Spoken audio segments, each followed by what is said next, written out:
La dissolution de l'Assemblée nationale a-t-elle permis de retrouver le peuple, de renouer avec lui?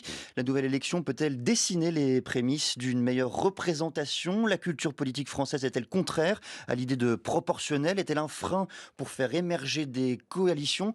Autant de questions auxquelles on va tenter de répondre ce matin avec notre invité. Il est historien et on va s'attacher avec lui au temps très très long. Bonjour Gérard Noriel.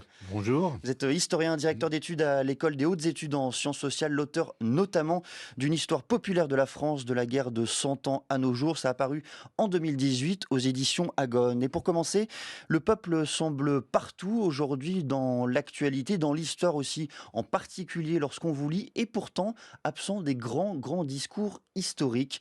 Comment est-ce que vous l'expliquez?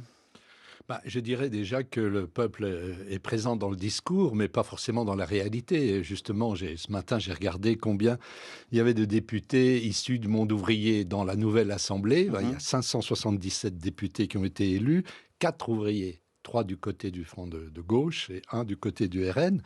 Donc, vous voyez, ça fait même pas, alors qu'ils représentent 20% de la population active, même pas 1% des élus.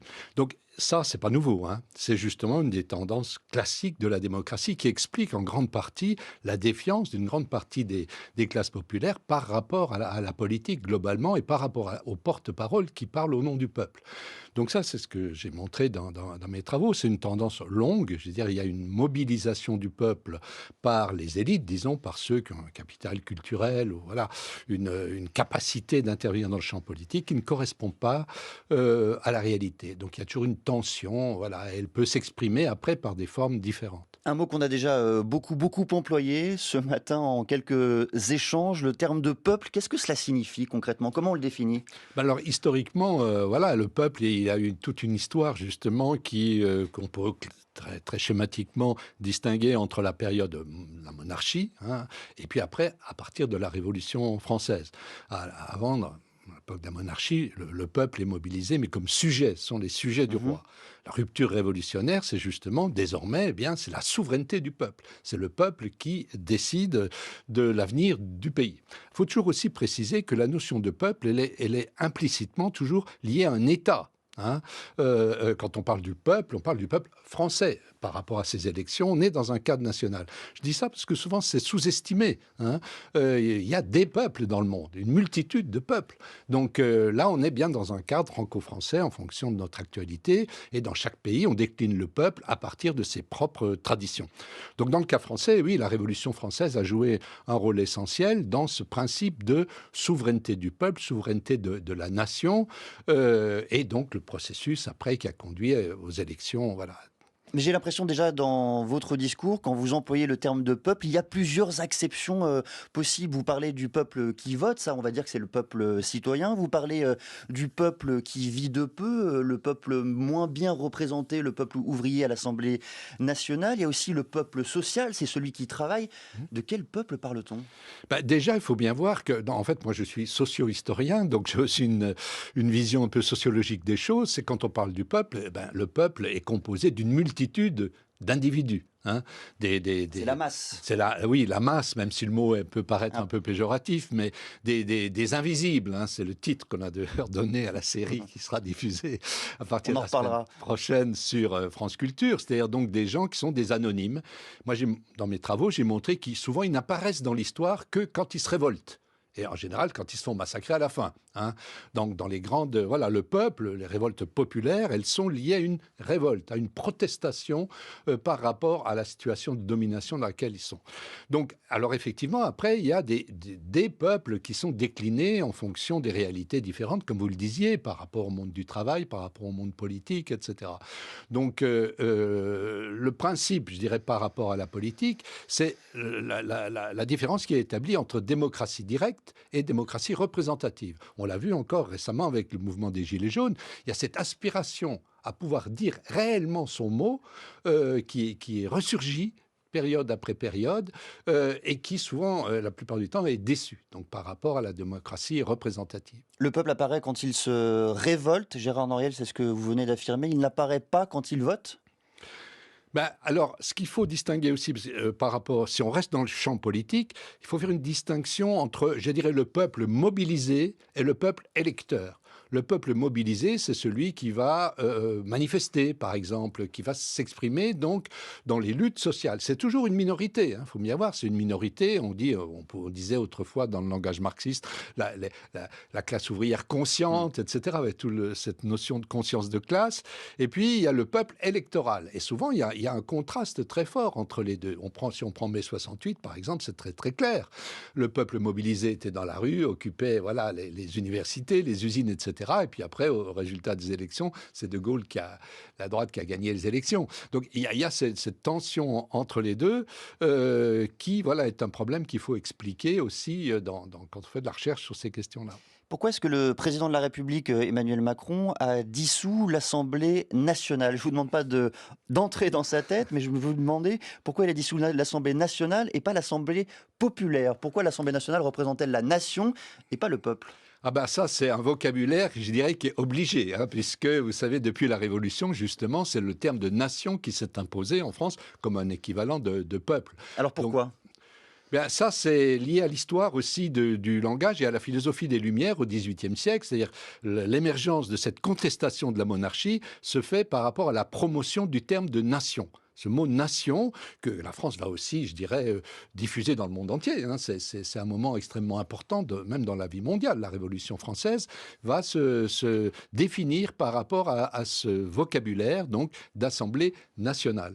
Et il y a une distinction qui est faite. Alors après, on est peut-être dans des querelles sémantiques, je ne sais pas, mais entre Assemblée nationale et Assemblée populaire.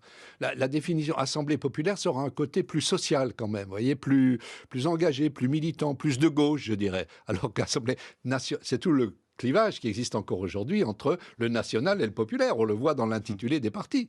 Vous voyez, c'est là que l'histoire longue est intéressante parce qu'elle éclaire le présent. Les mots sont importants. Alors la question qu'on pose avec vous aujourd'hui, c'est la dissolution a-t-elle permis de retrouver le peuple? Mais il y a une question préalable. Est-ce que représenter le peuple, c'est déjà le perdre un tant soit peu? Ben, c'est un petit peu ce que je disais tout à l'heure, effectivement. Mais ça, c'est une contrainte, je veux dire, de la démocratie. Donc, personne n'a trouvé de solution par rapport à cette question-là, puisque ça suppose toute une série de conditions, aussi d'accès, de compétences. Le problème de la compétence se pose aussi quand on veut faire de la politique. Et donc, il y a cette tension-là qui existe encore aujourd'hui et qui fait qu'effectivement, dans le processus même de représentation, il y a toujours une sorte de déception qui peut amener justement soit à des engagements, à des formes d'identification différentes, soit dans la grande époque du Parti communiste, par exemple, on voyait donc une sorte d'identification de beaucoup d'ouvriers à ce parti révolutionnaire. Et dans les périodes où la gauche est un peu en déclin, le mouvement social recule, eh bien, on peut avoir des basculements vers le populisme. D'ailleurs, le mot populisme lui-même est une manière d'essayer de manipuler le peuple. Dissoudre, c'est un moyen de retrouver le peuple, peut-être, on le verra. Un autre moyen, c'est peut-être également le référendum. Je voudrais vous citer l'essayiste Raphaël Dohan, c'était dans l'hebdomadaire Marianne. Il reste à Emmanuel Macron une dernière voie, gouvernée par référendum. C'est-à-dire, en fait, fin de citation, c'est l'idée d'outrepasser la représentation nationale, de la contourner. Quelles leçons l'histoire nous enseigne-t-elle sur le référendum et au-delà sur le plébiscite?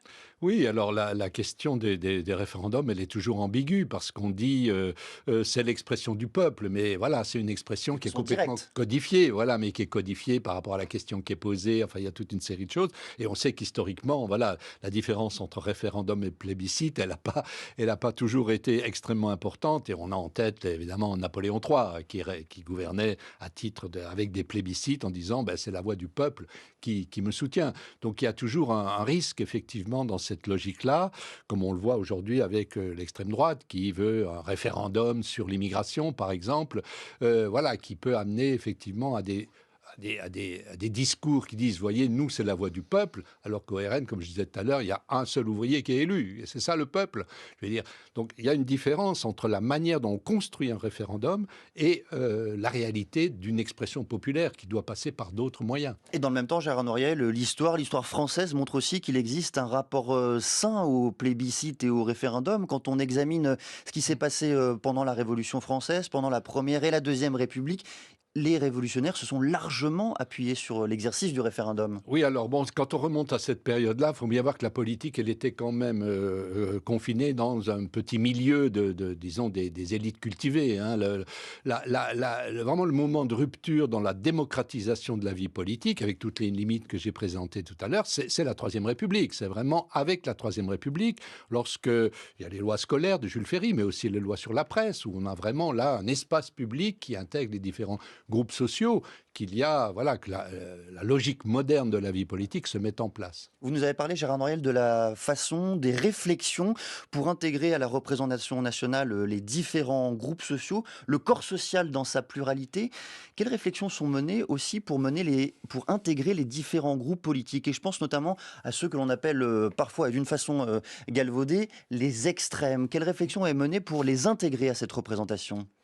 Bah, la notion d'extrême, par définition, elle échappe au consensus, c'est la logique. D'ailleurs, le champ politique, justement, je parlais des débuts de la Troisième République. C'est à ce moment-là que se mettent en place les partis politiques modernes et qu'on a un champ politique qui se structure autour droite-gauche, majorité, opposition, et des extrêmes, de chaque côté. Extrême droite, extrême gauche. Et ça, c'est une structure, c'est-à-dire qu'elle perdure, quelle que soit la période. Simplement, elle est alimentée par des noms ou des formes de partis qui diffèrent. C'est pour ça que, je veux dire, quand on voit aujourd'hui comment, dans le discours dont on a été abreuvé au moment de la campagne électorale, avec ce discours sur les extrêmes, enfin, qui était complètement, je dirais, surjoué quelque part, surtout par rapport à l'extrême gauche, parce que quand on voit l'extrême gauche d'aujourd'hui, elle n'a plus grand-chose à voir avec l'extrême gauche révolutionnaire qui voulait abattre, mettre en place le communisme, Une extrême etc. gauche policée. Voilà, voilà.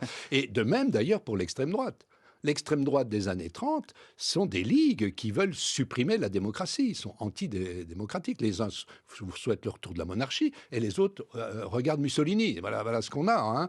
Donc l'extrême droite d'aujourd'hui, elle respecte le jeu parlementaire. Ce qui est à la fois, on peut dire, est assez rassurant, mais d'un autre côté est inquiétant. Parce que c'est de nouvelles formes aussi. Et on a du mal à comprendre ce qui est en train de se passer à ce niveau-là, vous voyez. Parce que, finalement, on peut dire qu'on a une majorité de Français aujourd'hui qui risquent de voter pour l'extrême droite, ce qui ne s'était jamais fait auparavant. Donc on est dans une logique assez inédite, et c'est pour ça que je pense que nous, en tant que chercheurs universitaires, on doit aussi prendre un peu de recul par rapport à l'actualité politique pour essayer de comprendre ce qui est en train de se passer dans nos sociétés démocratiques. Mais au-delà même, Gérard Noiriel, du terme d'extrême sur lequel vous êtes revenu, comment la réflexion est-elle menée pour intégrer, alors non pas les extrêmes, mais des gens qui remettent en cause le cœur des institutions, le fonctionnement même du parlementarisme, tout en y participant? Ben, je ne sais pas, moi je ne fais pas de politique, mais enfin si j'en Non, je vous demande faisais... une analyse historique. Oui, je dirais que dans les périodes, je dirais, les plus fastes, c'est les périodes justement où, si on prend l'exemple du Front populaire, par exemple, qui est un exemple, puisque là on a eu une résistance populaire au risque de fascisme, au risque que la France bascule vers l'extrême droite, on s'aperçoit que le point de départ, c'est un refus de l'extrême droite, c'est le Front antifasciste en 1934, mais qui a un immense mouvement populaire, ce qu'on oublie souvent. On n'est pas passé comme ça mécaniquement du refus voilà, du Front antifasciste au Front populaire. Il y a un mouvement social, il y a une réunification des syndicats, il y a une multitude d'associations, de groupes locaux qui se mettent en place un peu partout en France. C'est le mouvement social. Et pour que le mouvement social réussisse, il faut qu'il soit, vous voyez, enraciné quelque part dans le vécu des gens, dans leur diversité. Et qu'à partir de là, eh bien, vous voyez... Donc, ce qui manque aujourd'hui beaucoup, on le dit souvent, hein, soit dans les cités qui sont aujourd'hui complètement marginalisées, ou bien même dans les campagnes, dans les quartiers populaires, eh bien, c'est l'absence de cette diversité, l'absence de gens qui soient des relais, comme ça a pu être le cas dans les grandes époques de l'histoire sociale de la France. Aujourd'hui, on voit les effets que ça peut avoir, ou une sorte de logique médiatique qui s'impose au détriment, vous voyez, de la démocratie telle qu'elle peut s'exprimer dans le débat, dans la discussion entre des gens qui se connaissent. On a loué à juste titre sans doute la participation massive dimanche dernier lors du second tour des élections législatives. Participation importante pour des élections législatives. Est-ce que Gérard Noiriel, historiquement, cela a été compliqué de faire venir les citoyens au vote? Ben, ça a été, je dirais, pas pas si compliqué que ça finalement. Donc on voit quand le suffrage universel masculin se met en place en 1848, on voit qu'il y avait justement à l'époque où la France était beaucoup moins centralisée qu'aujourd'hui, où l'État était beaucoup moins présent, des capacités pour les élites locales d'entraîner, vous voyez, le village ou le quartier, etc., pour aller voter, même si les gens comprenaient pas trop encore ce que ça voulait dire. Mais progressivement, je dirais, il y a une sorte d'accoutumance au vote, et donc le processus qui paraît quand même quelque part, c'est ce que disent d'ailleurs ceux qui critiquent ce type de démocratie, mettre un bout de papier dans une urne, qu'est-ce que ça veut dire comme participation à la vie politique. Mais quand même, on peut dire que ce processus-là a été globalement réussi dans l'histoire de la République. Ouais. Est-ce que le peuple a toujours raison? On n'arrête pas d'entendre aujourd'hui des responsables politiques qui s'appuient sur la volonté populaire, qui louent l'esprit du peuple. Est-ce que le peuple a raison toujours et en permanence? Je dirais que quand vous faites de la politique, vous êtes bien obligé de dire ça, puisque si vous voulez être élu, il faut que vous parlez au nom du peuple. On pourrait imaginer un rapport exigeant au peuple aussi. Oui, oui, oui. Alors, effectivement, ça, c'est ce que peut-être les politiques ne peuvent pas faire. Nous, c'est aussi notre rôle de montrer que parfois, effectivement, dans les décisions du peuple, alors au sens difficile qu'on a évoqué tout à l'heure, il peut y avoir des formes de dérive ou des formes d'erreurs collectives. Ça a été montré dans l'histoire, évidemment. Si vous prenez l'histoire du nazisme, par exemple, on sait qu'il y a eu des élections, il y a un processus électoral par rapport au parti nazi, etc., où il y a un fort soutien populaire. Donc, c'est qu'après coup que les gens réalisent qu'ils ont fait une erreur. On pourrait prendre un exemple moins dramatique et plus contemporain avec le Brexit, où vous avez vu comment récemment, eh bien, on a une inversion totale du vote du peuple. Donc, on voit que le peuple peut être versatile.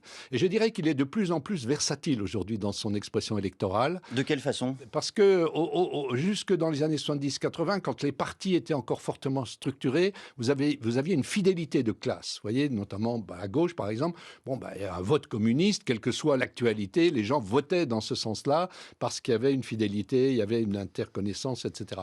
Aujourd'hui, on sait que les mouvements de l'actualité peuvent orienter une partie des gens dans un sens ou dans un autre. Donc là, il y a une dépendance plus grande par rapport à la logique médiatique. Ouais. La dissolution a-t-elle permis de retrouver le peuple, de renouer avec lui? La nouvelle élection peut-elle dessiner les prémices d'une meilleure représentation? La culture politique française est-elle contraire à l'idée de proportionnel, à l'idée de coalition? Pour y tenter d'y répondre ce matin, le prisme de l'histoire et du temps long, Gérard Noiriel. Rebonjour. Rebonjour. Vous êtes historien, directeur d'études à l'École des hautes études en sciences sociales, l'auteur d'une histoire populaire de la France de la guerre de 100 ans à nos jours. Et ce qui ressort bien dans le billet politique de Jean Lémarie, c'est peut-être qu'au fond, il y a plusieurs blocs politiques aujourd'hui qui revendiquent la représentation du peuple, mais pas les mêmes peuples. On a à gauche un bloc qui représente, entre guillemets, les grandes villes, peut-être les catégories socio-populaires les plus élevées. Ça dépend entre le Parti socialiste, évidemment, et la France insoumise. De l'autre, le Rassemblement national qui représente un autre peuple. Est-ce que cette confrontation des peuples au sein de l'Assemblée nationale est dans l'histoire longue quelque chose que l'on retrouve régulièrement ? En tout cas, oui, il y a des précédents, puisqu'on parle de nouveau Front populaire. Mon réflexe, c'est de faire la comparaison avec le premier Front populaire, où, vous savez, l'alliance de la gauche était composée de trois partis, les radicaux, les socialistes et les communistes, qui représentaient aussi des fractions du peuple français qui étaient différentes.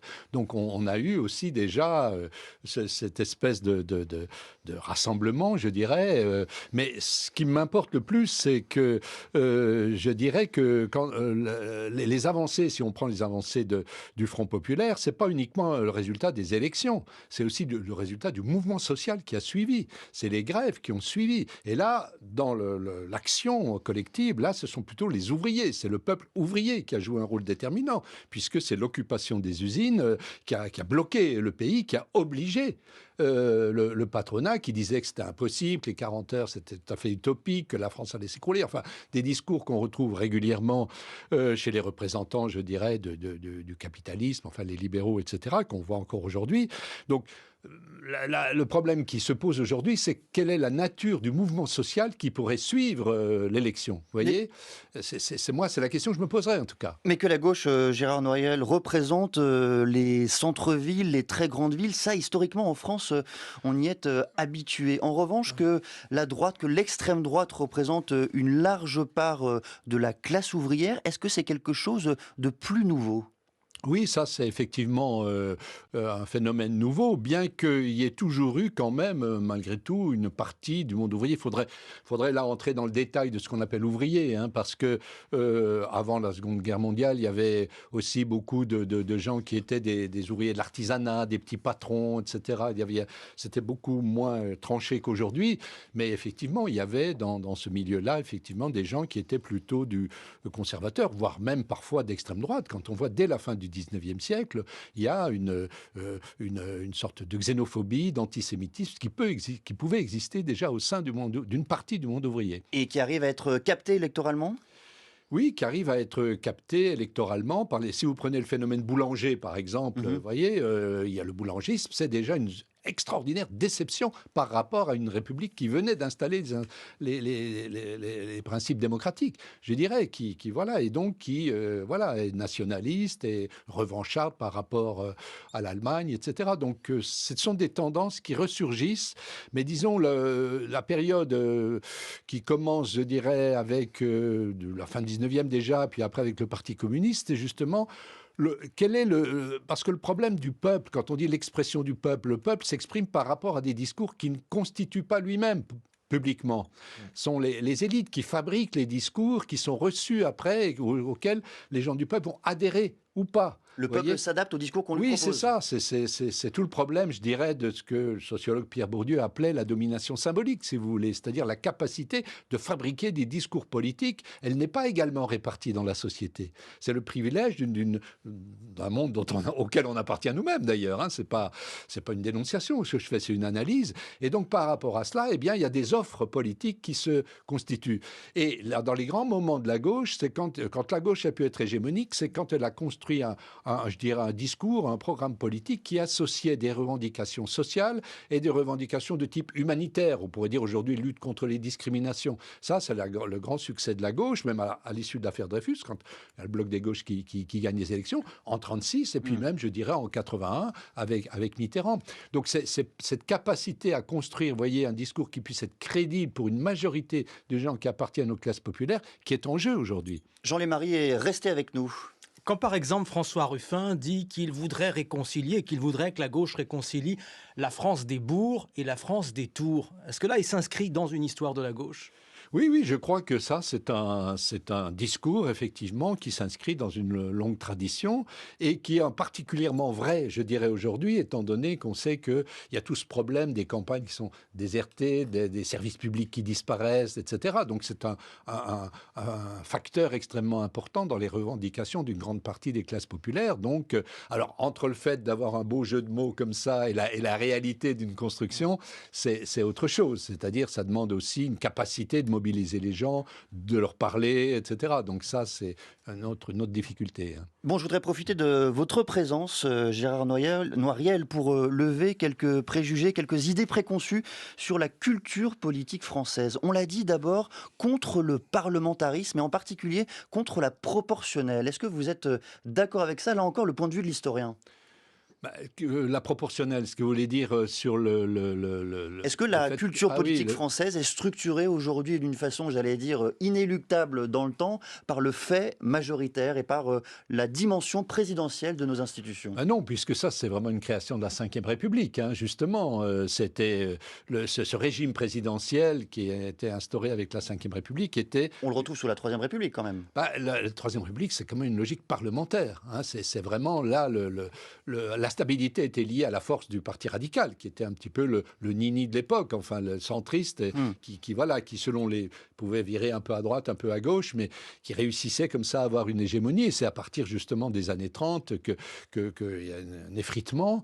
Et puis la Quatrième République, quand même, se discrédite justement par ce jeu des combinaisons politiques entre les partis, etc. C'est pour ça qu'on ne peut pas dire qu'il y a une véritable tradition de longue durée dans ce régime présidentiel, qu'il a été à une époque considérée comme la meilleure solution par rapport aux dérives anciennes, et qu'aujourd'hui, peut-être, on en voit les limites. Mais est-ce qu'on a encore le souvenir de cette quatrième République? Est-ce qu'elle est encore très présente dans les consciences politiques aujourd'hui? Est-ce qu'elle nous a traumatisé, cette quatrième République, où tous les 7 mois, un gouvernement sautait?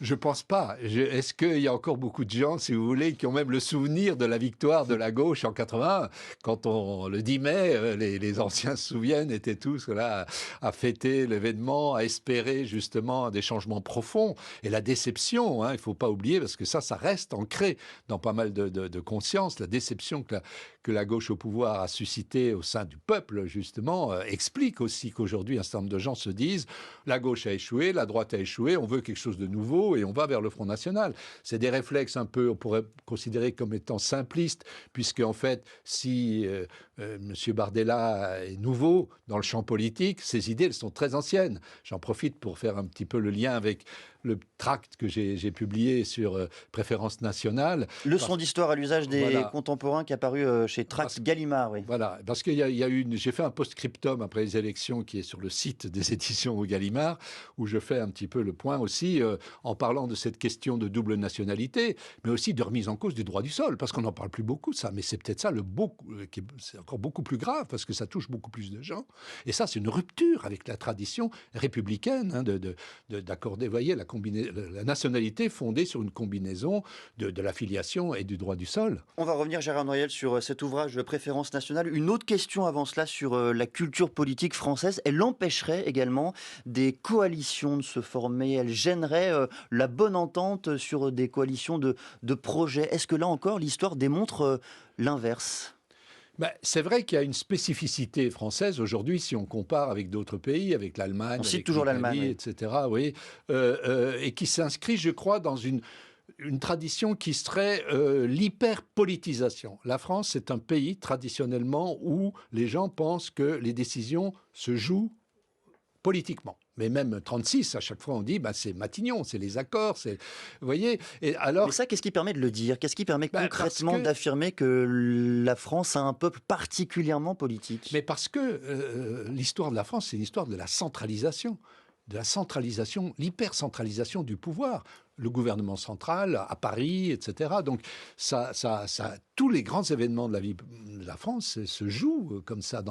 Même si vous prenez les révolutions du 19e siècle, elles se jouent beaucoup à Paris, dans les grandes villes, etc. Il y a tout ce clivage qui existait déjà à l'époque, entre même la Troisième République. Au début, ce sont des élus urbains. Vous savez, le mépris que c'est, même Jules Ferry, par rapport aux ruraux, ceux qu'on appelait les ruraux, en 70, il y a quand même... Et ça perdure quand même, encore un peu aujourd'hui, cette espèce de regard un peu méfiant par rapport aux campagnes, par rapport aux gens des bourgs, etc. Donc il y a cette tradition, effectivement, extrêmement centralisée qui explique qu'on ait cette difficulté à imaginer aussi des coalitions entre des groupes différents, etc. Vous avez commencé à l'évoquer, Préférence nationale, c'est un court ouvrage dense qui est apparu aux éditions Tract Gallimard. Pourquoi un historien s'intéresse-t-il à la préférence nationale? Pour nous, contemporains, on a l'impression que c'est un sujet éminemment actuel. Eh bien, justement, c'est ce que je montre dans ce petit tract où je fais un peu d'égo-histoire, on pourrait dire, puisque moi, j'ai commencé ma carrière, vous savez, j'ai fait ma thèse sur l'histoire de l'immigration dans les années 80, au moment où débutait l'émergence du Front National avec Jean-Marie Le Pen. Et on voyait, ma génération, qui était jeune à l'époque, voyait ressurgir des thématiques que l'on croyait complètement dépassées, qui pour nous, c'était nos parents, nos grands-parents, Vichy. Donc c'est le sentiment constant du renouveau. Voilà, et à ce moment-là, on s'est dit, nous, historiens, on était un certain nombre, comme ça, on se dit, on n'a pas fait notre job pour montrer que la France, c'était un pays qui s'était construit grâce aussi à l'immigration. L'immigration, une chance pour la France, c'était un des slogans de l'époque. Et donc, on a multiplié les travaux. L'histoire d'immigration était absolument absente de la recherche universitaire à l'époque. Aujourd'hui, c'est un domaine florissant, il y a énormément de choses, les associations ont fait beaucoup de travail, il y a un musée de l'immigration, etc., qu'on a contribué à créer, etc.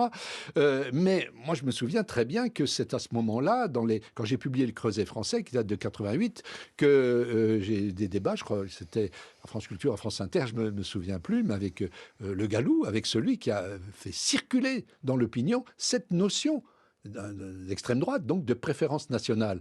Il faut voir qu'il y a une certaine subtilité là-dedans, parce que le national en soi, c'est pas antidémocratique. Faut bien, c'est ce que je rappelle dans ce livre, c'est que la nation, oui, la nation... La nation n'est pas contre la démocratie. Mais non, nos démocraties sont construites sur une base nationale, c'est l'État-nation.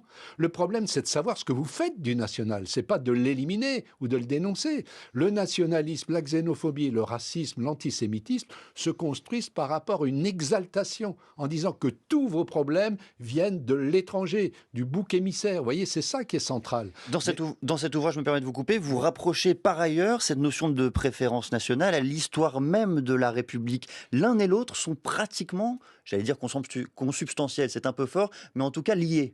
Oui, c'est lié parce qu'on voit que dès les débuts de la Troisième République, eh bien, il y a un mouvement qui se développe en disant, eh bien oui, puisque les citoyens français doivent avoir des privilèges, doivent avoir des avantages, parce qu'ils ont versé leur sang. À l'époque, c'était ça, hein. C'était les guerres, etc.